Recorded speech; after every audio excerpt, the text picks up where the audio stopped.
Chapter 4. Mastery of the Amulets. In the ancient, shadow-filled corridors of the Temple of the Taniwha, Jack's training with the spectral guardians reached new heights of intensity and complexity. Each day was marked by rigorous studies and physical tests, pushing him to the limits of his endurance and understanding. The temple's vast library, filled with leather-bound tomes and fragile scrolls, became his sanctuary. Here, Jack deciphered arcane symbols and practiced ancient rituals, feeling the raw power of the elements coursing through the amulets. The guardians, ever silent and imposing, were relentless in their instruction, teaching Jack to manipulate fire, water, air, and earth with precision and control. His realm-walking expeditions became more challenging and enlightening. In a realm of eternal storms, Jack learned to harness the tempests, directing the winds with a flick of the amulet.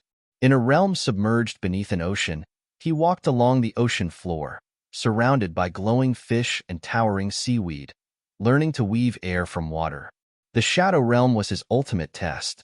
Here, in utter darkness, Jack faced his own fears, doubts, and past failures that took shape as shadowy figures, mimicking his every move but with a menacing air.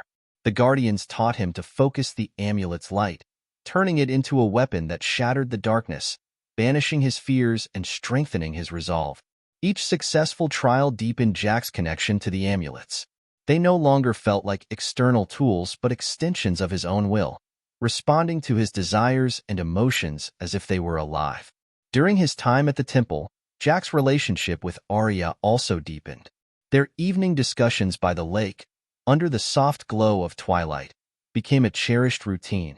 Arya shared insights from her people's history and their mystical practices, helping Jack see the broader impact of his mission on the natural and supernatural worlds.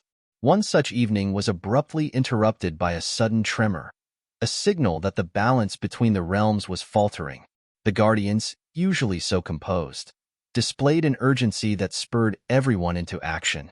They revealed that a rift had opened, a direct threat to the stability of all realms, caused by forces that sought to harness the amulet's power for chaos.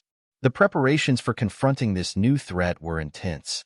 Jack, Arya, and the Guardians gathered around ancient stone tables, poring over maps and texts. Strategies were debated, and plans were laid with meticulous care. Each Guardian brought wisdom from centuries of protecting the realms, while Arya offered fresh perspectives grounded in her people's understanding of magic and nature. As the first light of dawn tinged the sky with pink and gold, Jack stood ready at the temple's great doors. Clad in a cloak that shimmered with a faint magical aura, the amulets glowing steadily at his chest, he was a figure transformed. No longer just a traveler caught between worlds, Jack was now a true guardian, a protector of the balance he had come to understand so deeply. With a final, resolute glance at the peaceful lake, Jack stepped out from the temple, ready to seal the rift and restore order. His journey had morphed from a quest for knowledge into a mission to safeguard the very fabric of reality.